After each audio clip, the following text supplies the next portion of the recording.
Hi, we're going to talk about, does fat cause cancer? So first thing we'll start with is talking about the Warburg effect.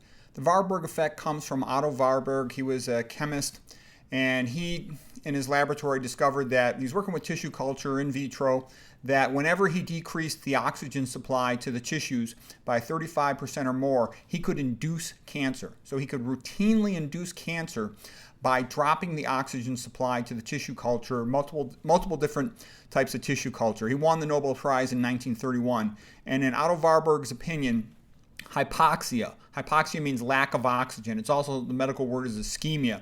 Hypoxia is the primary cause of cancer, meaning that it's always present and it has to be present, and it's the main thing that causes cancer, in his opinion.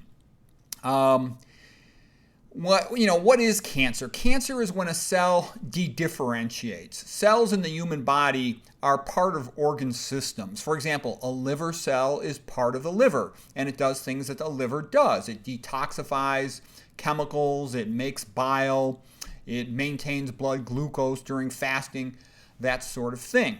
However, a cancer cell is a cell that has been damaged. We'll talk primarily by hypoxia, lack of oxygen, and it says, hey, I don't have enough energy to do all that fancy teamwork stuff as part of an organ system. I'm just going to try to survive. And it switches from aerobic metabolism. Aerobic metabolism can make about 36 ATP per each molecule of glucose. That's a lot of energy. In comparison, glycolysis, anaerobic metabolism, only 2 ATP can be made. That's the energy currency chemical of the cell, can be made per glucose molecule. So it's a lot less energy. But the cancer cell says, I'm just going to try to survive. I'm just going to try to grow. Forget about the rest of you guys. Basically, instead of being a big fancy liver cell and a multicellular organism called humans, the cancer cell has now become like an anaerobic bacteria. That's going to be a useful thing to remember. It's functioning like an anaerobic bacteria.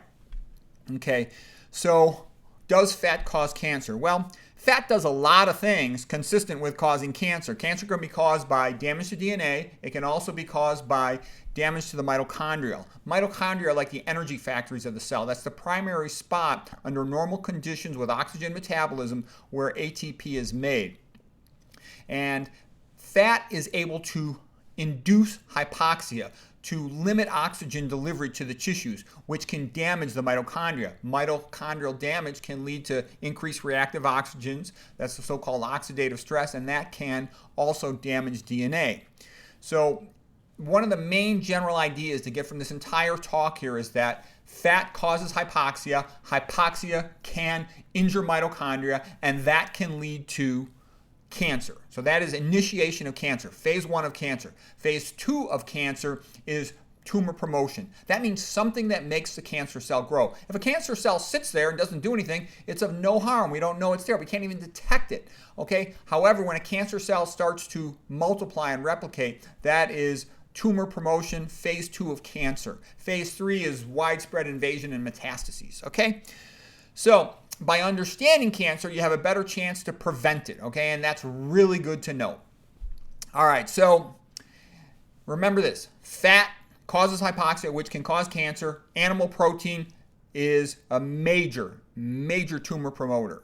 And that's why meat is such a powerful carcinogen. In the words of Colin Campbell, the famous author of the great book, The China Study, the best book ever written on the relationship between protein and cancer, he said animal protein, meat, is the #1 carcinogen known to mankind. All right, much more powerful in his opinion than other carcinogenic chemicals.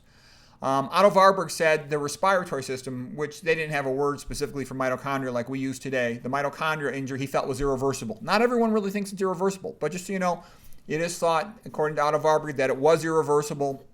And cancer is known to have a memory in a sense. There have been people who've been cured of cancer and then they start picking up a bunch of their bad old habits and the cancer comes back. So my advice to somebody would be, if you've been lucky enough to keep a cancer under control, don't let up on it. Stay with all your optimal health habits and live a long, happy life and die of something else, okay? Okay, high-fat meal causes thickening of the blood. It causes thickening of the blood for several reasons. Number 1, the fat itself is processed in through something called chylomicrons, or these big bulky molecules that can thicken the blood and decrease oxygen delivery. Number 2 is rouleau. Rouleau means that the fat causes the red blood cells to stick together like a stack of coins. That's the French word for stack of coins.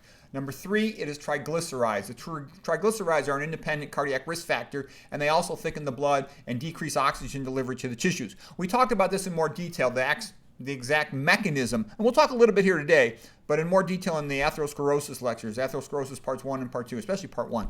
Okay, peak lipemia is about 5 hours. I'm going to show you a graph of this in just a moment, but after eating a high-fat meal, typically lipemia, that means fat in blood, anything with emia is in blood, is going to peak at about 5 hours, and that'll correspond to when patients develop symptoms of cardiac angina. Peter Quo, a cardiologist from Philadelphia, did most of the research on this. He wrote some great papers. In the 1960s, polyunsaturated fat was being promoted as a substitute for saturated fat because everyone was aware now, the work of Ansel Keys and whatnot, that saturated fat was very atherogenic, so they thought maybe polyunsaturated fat would be better. But in the work of Ray Rosenman and Meyer Friedman, they showed the polyunsaturated fats from all these different types of oils were even worse. They would have a more persistent sludging, thickening of the blood. They had an incredible microscope, 80 times magnification, which they put over the eye, Friedman and Rosenman, and they would look at it, and they could see the retinal arteries occluding in real time. It was rather frightening to see that. I've seen the pictures from that article. They're extraordinary. So the bottom line is you don't want to be eating excessive amounts of fat because it's thickening your blood, and it can even cause a loss of some of your capillaries. Some of it, of course, is reversible, but not all of it. Roy Swank, MD, is a neurologist from Canada, later went to Oregon, and he did work looking in cheek pouches of hamsters and watching with real-time magnification blood flow in the small vessels that were visible. Subsequently, this has been done, like I said, Friedman and Rosenman did it in the eye, and they now can even look under the tongue and really study those arteries in real time, the effect of a high-fat meal and other things, medications, for example, used on those arteries. Roy Swank did some incredible work where he found that a high-fat meal was inducing up to 32% drop in oxygen brain tissue, which is a frightening number because Warburg just needed 35% drop in oxygen before he could induce cancer. So when you make cells hypoxic, a lot of them die. They just go into programmed cell death and die. But there's some of them that have the capability to switch into anaerobic metabolism, and those are the cells that can become cancerous. Roy Swank was famous for having incredible results with multiple sclerosis patients.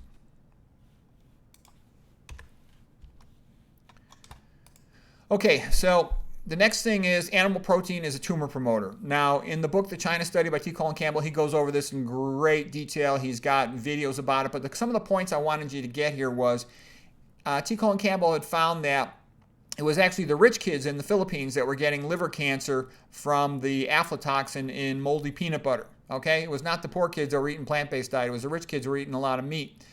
And this was what got him started with a change in direction in his research, where he started to then study the effect of animal protein as a tumor promoter. Okay, so a carcinogen typically is thought of as something that damages DNA, and that could be like aflatoxin in the moldy peanut butter, benzopyrenes in cigarettes, and also viruses can damage DNA and initiate cancer. So initiation is like the damage of DNA or mitochondria, early phase of cancer causation. And then excessive dietary fat, we talked about, causing hypoxia, cancer causation. But then the tumor promoters. Animal protein tends to increase insulin-like growth factor and mTOR. mTOR means mammalian target of rapamycin. Rapamycin is like Rapa Nui. It's an island where they sort of discovered this from I believe it's a biological specimen taken from that island, okay? It's a nutrient-sensing pathway. And basically, you can think of them both as being pretty similar. They're like growth hormones to stimulate cell replication. And they stimulate cell replication when nutrients are available. It tends to be rate-limiting steps. Things like leucine is a more common amino acid in animal protein. And so that's a rate-limiting step for activation of mTOR. And it tells the cell to divide. Now, if you're a 20-year-old bodybuilder lifting weights, you might want to eat more animal protein, and maybe that'll help your muscles get a little bigger faster. But man, after 35 years of age, an intelligent person is scared of cancer, and you don't want more insulin-like growth factor or mTOR on board, all right? Because they'll accelerate the rate at which you reach the Hayflick limit, meaning that they accelerate your aging, more rapid cell division until the cells run out of the ability to replicate because they don't have the ability to fix their telomeres. And you will also increase your risk of causing your cancer cells to replicate. So you don't want that. And Colin Campbell, he found that when he took the mice and they had been exposed to aflatoxin to injure the DNA, but then does it grow or not? When they only had 5% protein in their diet from casein, the milk protein, that's the most common milk protein, it's about 80% milk protein. None of them got cancer. Zero got cancer when they were fed casein at 5%. However, when he increased the casein protein to 20% of their diet, their calories, all of them grew cancer, tumors, okay? That's a big deal. By the way, that's one of the most extraordinary things you'll ever hear in all of science, okay? Zero on low protein, 100% cancer growth on high protein with casein. Okay, and you think about it, humans are designed to be like herbivores. If we went through that in other lectures, all their physiology is like a herbivore. Herbivores only eat animal protein when they're nursing from mama's milk, okay? That's it. And it's full of growth factors because the baby needs to grow fast. But other than that time in life, we don't need all those growth factors. And, Nathan Pritikin, brilliant guy, and he says, look around the world. He says, wherever people eat high-fat, high-protein diets with a lot of animal foods, they got lots of cancer as well as, coronary artery disease and all these other diseases. Wherever they eat primarily plant-based diets, low-fat plant diets, there's hardly any cancer, okay? So this is a way that you affect cancer rates. The high-fat means, for example, when you eat a high-fat meal, your liver has to contract the gallbladder to squeeze the bile into the intestinal tract to help digest the fats. It forms an outer coating around the fats called a micelle. The bile salts are amphiphilic, meaning both polar and non-polar, so they can pull the fat from lipid solution into aqueous solution. However, that excessive amounts of bile salts, they then pool in the colon. They get converted into what's called secondary bile salts, and those are thought to be carcinogenic. Okay, some other examples. Papua New Guinea, the population over there, let's say back in the 1950s and 60s, they smoked lots of cigarettes, but they didn't have much lung cancer. So that was an interesting observation. Why? And it's thought that the reason they didn't have much lung cancer is because they pretty much only ate sweet potatoes, very low in cholesterol, and that lack of tissue ischemia, even though there's, of course, some ischemia from smoking, hypoxia from smoking, the lack of it from cholesterol helped minimize their rates of lung cancer and other cancers. A similar situation in Japan. They also smoked a lot of cigarettes, but they ate a low-fat diet, mostly a rice-based diet, so there's going to be less tissue hypoxia, less ischemia, because rice is very low in fat, and so they really didn't have that much lung cancer. In comparison, the American smoking a lot of cigarettes and eating a high-fat meal, they got lots of lung cancer. Lung cancer is the most common cause of death, okay? Lung cancer is usually a poor prognosis cancer. You don't want lung cancer, all right? Dean Ornish did a study on prostate cancer where he put the patients on a vegetarian diet, and they markedly did a much better job of holding down their PSAs. Some of them even lowered their PSAs, improved on their subsequent repeat biopsy results. If you're interested in prostate cancer, read that. I got a previous lecture on prostate cancer. And what I'm trying to say here is then Colin Campbell graphed the rates of cancer with, you can graph the rates of cancer against total fat intake, saturated fat intake, cholesterol intake, and against animal protein. And they'll all show a big uptake. Total fat, not quite as sharp a correlation as sat fat, but still they all correlate. And what Colin Campbell says, they're just markers, surrogate markers for animal protein. That saturated fat pretty much means meat, and so does cholesterol. There's no cholesterol in plant foods.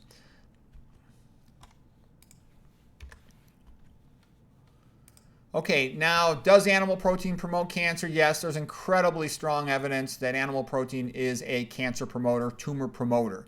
Another thing that often comes up, lots of people are just in love with this idea of how great protein is. They don't know anything out there. They don't know what they're talking about. Human breast milk only has about 5 or 6% protein. It's probably closer to 6%.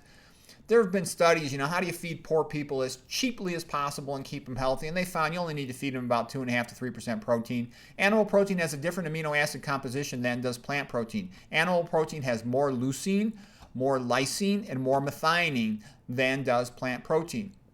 And it is thought that this might be the reason why animal protein sort of activates cells to replicate and increases the risk of cancer cells replicating. Wheat tends to be low in lysine. Rice is low in lysine. I think maybe in threonine as well. Beans are low in methionine. So despite the fact that beans are pretty high in protein, about 25 to 30%, them being low in methionine seems to give them a protective effect to some extent. They also have a lot of fiber. There's an increase in dietary AP for animal protein is associated with increased insulin-like growth factor and mTOR, and those are both thought to be related to the increased risk of cancer tumor promotion from eating meat. The other thing you have to watch out for is a cancer cell is not like a regular cell. And also, just in general, for thinking about health and medicine, you need to forget all this social thinking. I cannot tell you, the vast majority of people I talk to, they're trapped into what I would call social thinking. When in Rome, do as the Romans do, go with the flow, everything in moderation. Okay, that might be nice for getting along with people at a new social location or a party. It does not work for health. What works for health, and I think it's actually idiotic. Like, here's your plate. I'll put good food on one side and poison on the other side. That's stupid, okay? You only want to eat good food. You only want to do things that are good for your health. And you don't want to do anything bad for your health. Okay, that's important to get in mind because a lot of people say, well, I'll just have a little bit of meat. I'll just put a little bit of oil in my food. Those people get lousy outcomes, okay? And you say, well, why am I so strict about this? Well, look at the guys with the best results in the world for prevention of coronary heart disease. Caldwell Esselstyn, no meat, not one bite. No oil, not one drop, okay? And that's the kind of mentality that gets great results in health.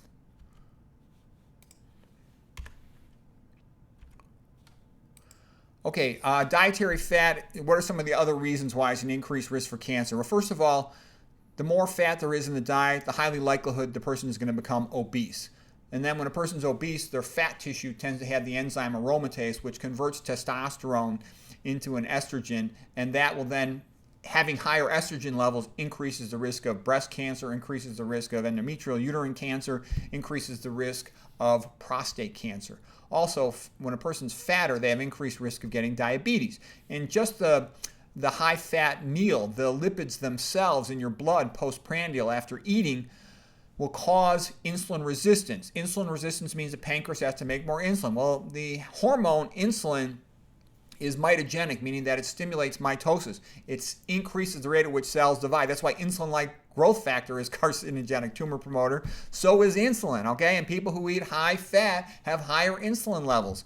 And so that increases the risk for cancer. So you see right there from eating the high-fat diet, fat and animal protein go together. Meat doesn't have any carbohydrate in it, so it's usually in the ballpark of 50-50, 50% protein, 50% fat. The lower fat meats, maybe you're going to be talking like 70-30, 70% protein, 30% fat. So yeah, you get a little less fat, but you get a lot more animal protein, tumor promoter. They're bad. You can't win with meat. The more you study meat, the more you will want nothing to do with it.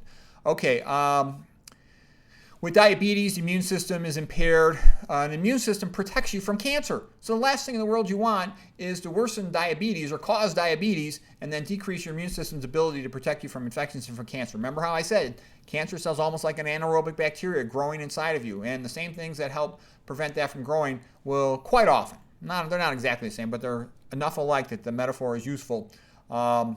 And like for iron, you want to reduce iron. But that's a separate advanced topic. Okay, getting back to our fat. In addition, the estrogen chemicals that are increased from the high-fat diet will activate something called the PPAR gamma switch receptor, which is sometimes called the fat switch, related to the hunger center in the arcuate nucleus, meaning that high estrogen levels in the blood almost trick the body into thinking it's pregnant, and therefore it wants to save energy, save weight, gain weight for the baby. So that's the last thing a guy wants to do, is trick himself into thinking he's pregnant, okay? Makes you get fat. That's what, the man boobs, they're not just all fat. They're partly gynecomastia, like really developing a breast, okay? You don't want to do things that are weakening your immune system. Animal fat is especially saturated fat, and that also stiffens the plasma membranes because there's excessive amounts of saturated fat incorporated into the fatty acids of the plasma membranes and the phospholipids. That'll stiffen the membranes, make it less able for the RBC to easily travel through the capillary. Dietary fat also appears to be a major cause of leaky gut, perhaps because of its amphiphilic nature, meaning that it's polar in one part, nonpolar in the other part. We go through all that in my lipid dietary fat lectures, but it is thought to cause leaky gut, leading to bigger pieces of animal foods getting into the body, an antibody reaction made to them, cross-reactivity with the person's own normal tissue, more systemic inflammation, which helps deplete the person's antioxidant, weakens their immune system's ability to control cancer. Okay, does fat cause cancer? Palmitic acid is C16, meaning that it's a saturated fat. It's the most common saturated fat in the human body. About 30% of all human fatty acids are palmitic acid. The main source is from meats and oils. We even make it in our liver. It's just by far the most common saturated fat going around in the human body. Cancer cells will express, some of them will express high levels of plasma membrane CD36 receptors, and those cells in particular are thought to have increased ability to become metastatic. Some of the data on CD36 is not as well developed and studied, and some of it is acquiring fat from local tissues. But just to be aware of it, this idea that a cancer cell will amplify the number of receptors for a growth hormone or for CD36 or other things should let you know you don't want to give your cancer cells, if you got cancer, anything. And even if you're preventing cancer, you don't want to give it anything extra to help it grow. You want to discourage the cancer from growing. So there's more references if you're interested in that.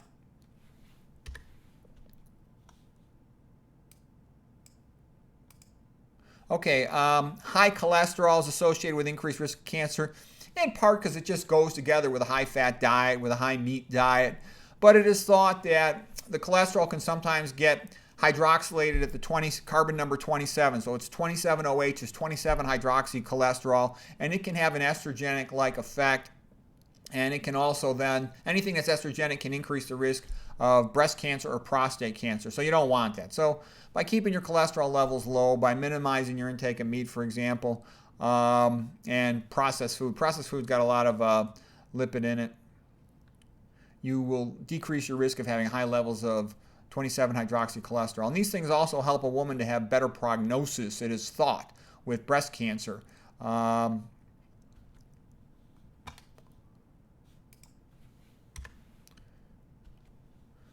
Okay, so here's some images. I actually meant to put these earlier in the talk. I kind of screwed that up. But fat makes red blood cells stick together, like we said, through stack of coins, rouleau. So a typical red blood cell is about 7 microns.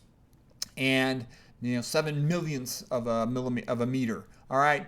Red blood cells like a biconcave disc. It's just a bag full of hemoglobin. Capillaries a little smaller, typically in the ballpark of about 5 microns. So the RBC has to deform a little to pass through. It can't just go straight on. It has to almost deform and get tight and bend a little bit to fit through. And the point being is when you got lots of saturated fat incorporated in an excessive amount into your plasma membrane phospholipids, the RBC is going to be stiff. It's harder for it to get through. What has to happen? Blood pressure has to go up. When blood pressure goes up, you get more damage to your arterial lining, and that leads to atherosclerosis. Atherosclerosis starts causing blockage in your arteries. You get more hypoxia. You see how all these bad things, they lead to a vicious cycle of more problems? That's what happens. In the other illustration here, we got rouleau for rouleau formation, and that means that the fat will increase LDL cholesterol, and LDL cholesterol is a bridging molecule. It's the little brown thing in between the red things for red blood cells, and it sticks them together. It overcomes the zeta potential. I talked about that in the atherosclerosis lecture. The bottom line is the electrostatic properties of LDL enable it to stick red blood cells together. That's why LDL is atherogenic. And then when the RBCs are all stuck together, as we have here, it's harder for them to get through the capillary. Blood pressure has to go up. When the blood is thick, increased blood viscosity is the medical word for it, blood pressure has to go up. And for example, if you look at Nathan Pritikin and Dr. McDougall, they both emphasize the effect of a high-fat diet and the fat increasing blood pressure, which means then leading to atherosclerosis. But there's other persons like Richard Moore, MD, PhD researcher, who wrote The High Blood Pressure Solution, a magnificent book. And also Walter Kempner, he's the genius out of North Carolina. They emphasize the effect of sodium. They also knew about fat, but they emphasize the effect of sodium and its effect on blood pressure. They're both important. And sodium is a vasoconstrictor that also limits blood flow to tissues. You want good blood flow to your tissues. You want good oxygen to tissues. Otto Warburg said the most important thing for preventing cancer is keep the blood flowing fast so you got good oxygenation of your tissues.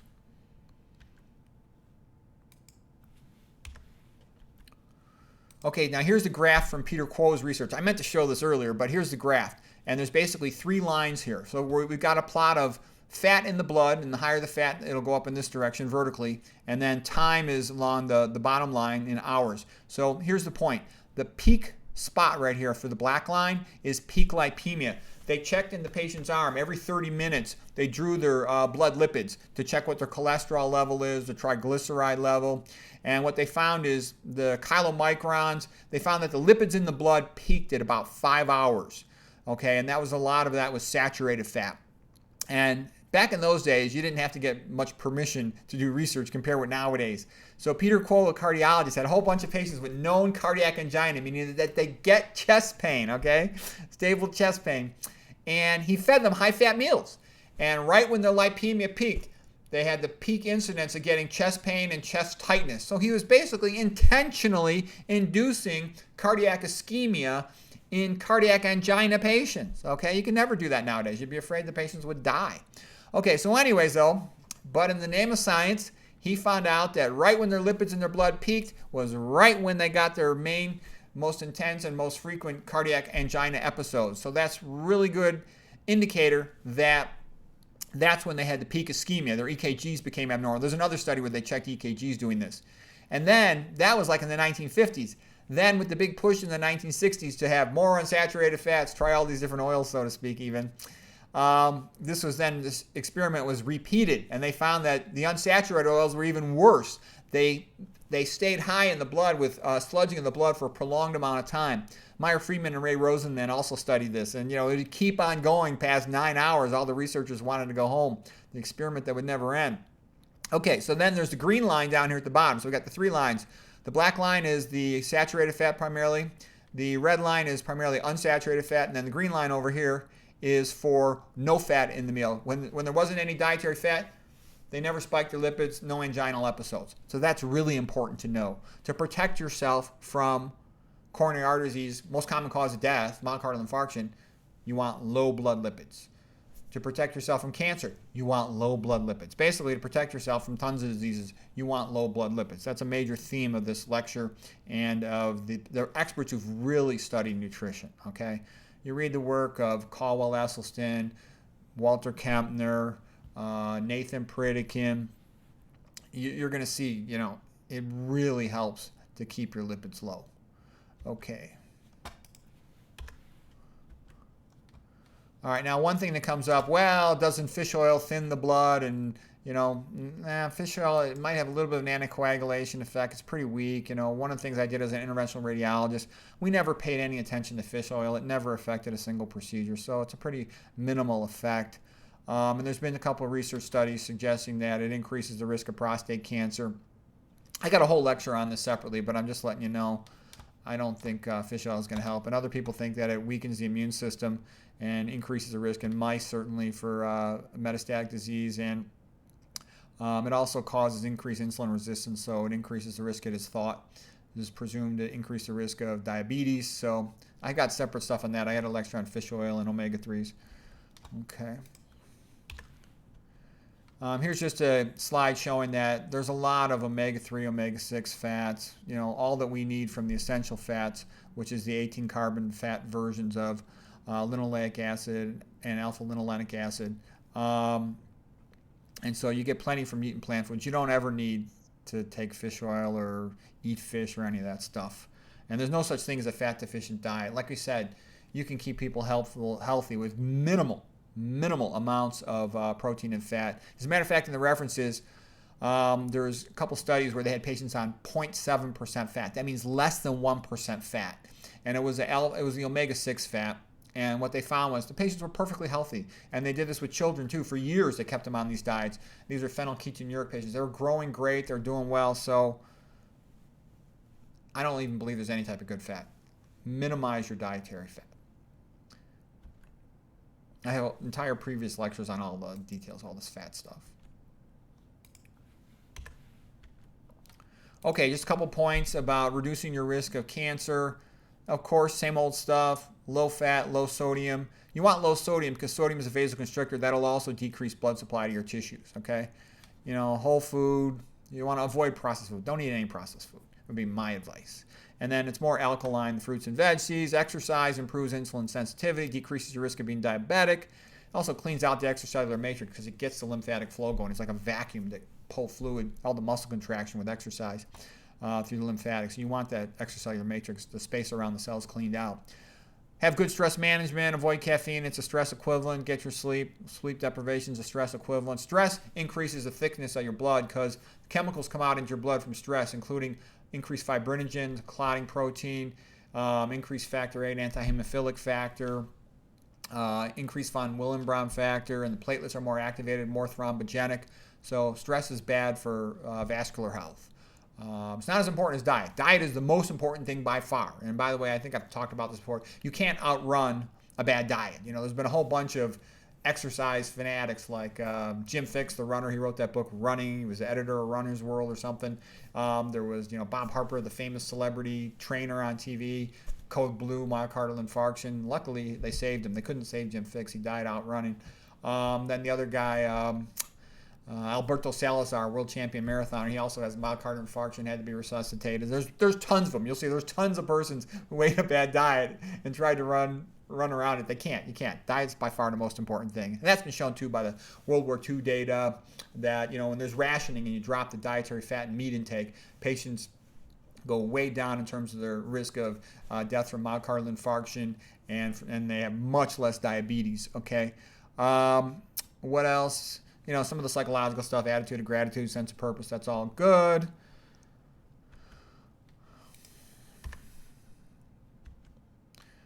Okay, so here's just some of the references. I'll point out a couple of them that might be helpful to you. Colin Campbell's The China Study book. That's a masterpiece. The 2016 version's better. It's revised and updated. So of all the nutrition books ever written, that's one of the best. It's definitely in the top 5, so you should read that for sure. Quo's study in 1955, that was just incredible. We talked about that, Peter Quo's. Nathan Pritikin in his Review of the Medical Literature, that's his sort of legacy book published posthumously by his wife in 1988. That's available at drmcdougall.com. He kind of summarizes Peter Quo's papers and the Friedman's paper. That was from 1965, the effect of unsaturated fats on lipemia and conjunctival circulation. They were like partners, Meyer Friedman and Ray Rosenman. They wrote a couple of great papers on the effect of lipids, and you can see them. They have the photographs of how the arteries are disappearing in real time while they're looking at them due to the high-fat meal. There's also a bit of a confounding variable in one of the studies. They gave them sodium, which is going to vasoconstrict those arteries as well. There's Roy Swank, the neurologist, book on biochemical basis of MS, and he is the one who photographed that movie that's available also through Dr. McDougall about watching the rouleau formation in the arteries of the hamster cheek pouch, and the same thing has been shown to be happening in the arteries of humans as well. Fat is bad for blood flow. I don't care what type of fat it is. Olive oil too. That was shown by the Robert Vogel brachial artery reactivity test that it decreased flow-mediated dilation in the brachial artery. Okay, now Winnett's study. The Winnett study is good. That's where they had the chemically defined diet with the omega-6 fat at 0.7% fat and no other lipid in the diet, and the patients were fine. And then McKean used the same diet, 0.7% fat. That's the only fat, less than 1%. And the kids grew fantastic. They're fine. Okay, so the point is, it's impossible to eat any naturally occurring diet and be deficient in fat. If you're eating a plant-based diet, whatever plants you eat, you will have plenty of fat. Don't worry about it. Just worry about eating too much fat. Okay. And then there's other papers, about the Nugidia, the epidemiology papers. They ate tons of sweet potatoes. You could predict a person's risk of coronary artery disease. They did that at the Cleveland Clinic. This is the page reference number 9. Just by knowing their age, their total cholesterol level, and their triglyceride level, they would accurately predict what they're going to see on the cardiac cath. Let's see what else is interesting here. You've heard about Sweeney's paper in 1927. He could induce diabetes in medical students just by making them eat a high-fat diet. Nathan Pritikin had a great paper where they took a bunch of American people and they had them tested with the oral glucose tolerance test for diabetes at 7 o'clock in the morning. They were all negative. Then they repeated the test at 7 p.m. after they ate a high-fat lunch and dinner. They were all positive for diabetes. And that's why Nathan Pritikin says, he says most of the people in the United States, they eat the high-fat diet, about 45% fat is a standard American diet. They're all diabetic, on their way to being diabetic. You just got to test them in the evening. And Gerald Shulman, he's the great researcher, probably the best researcher in the world right now for diabetes. And he said, at least 50% of Americans have insulin resistance. If you're eating fat, you're going to have insulin resistance. Fat causes insulin resistance. So that's another reason why you want to keep your dietary fat kind of low. If you're eating a plant-based diet, whole food plant-based diet, you're going to probably end up at 80-10-10. 80% carbohydrate, 10% protein, 10% fat. That's a great place to be. Okay, the most strict diet would be like Kempner's diet, where he's 95-5, 90% carbohydrate, 5% protein, 5% fat. But that's sort of an extraordinary, unusual diet. We'll talk about that. We talked about that before. We'll talk about it more in the future, but that's a separate thing. But you don't want to go anywhere near the standard American diet or any of that other stuff with the high fat levels. Standard American diet about 45% fat, and that paleo-keto stuff is insane. Fat off the charts is just going to make yourself sick. There's references for Warburg's effect. Goldblatt did something similar to the Warburg effect. As far as Pritikin here, just so you know some of the Pritikin books, he's got the Pritikin Promise. That was his last paperback book. He's got the Pritikin book. His legacy book is not available in print, but it's available online. Like I said, I told you about that.